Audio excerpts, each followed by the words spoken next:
climate change is going to hit the Indian economy hard.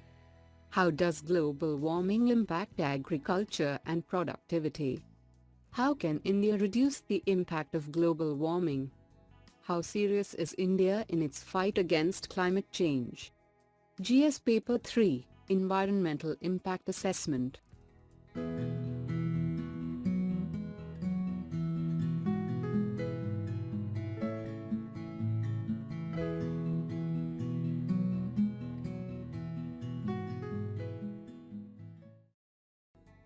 What is the context about?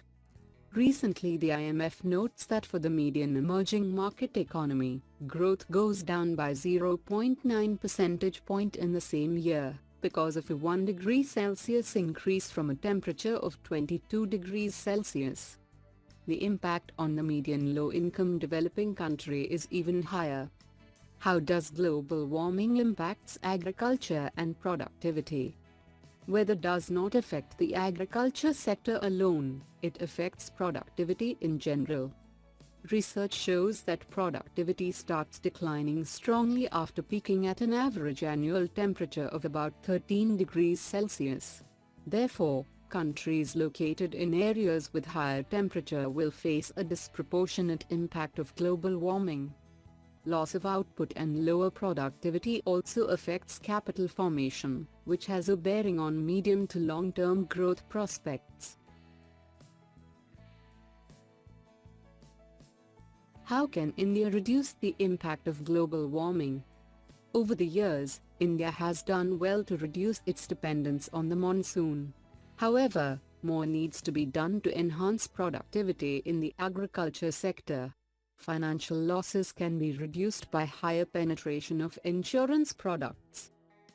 India can work on programs that will help improve the quality of land and reduce the risk of climate change. India can perhaps use employment under the Mahatma Gandhi National Rural Employment Guarantee Act in a better way to enhance soil and water conservation.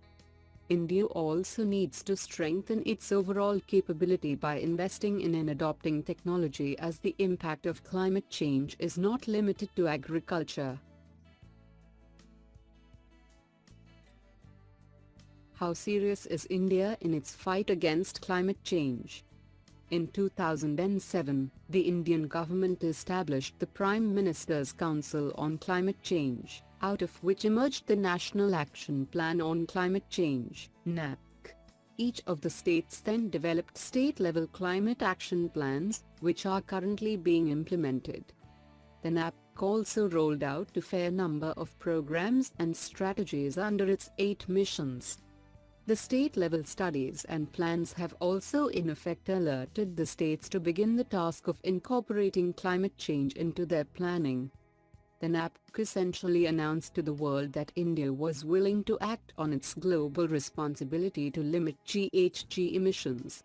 This was despite the fact that the country has low per capita emissions, less than 2 tons per capita, which is lower than the world average, and has historically often taken the lead in calling for equity in international climate policy and the allocation of a fair carbon budget.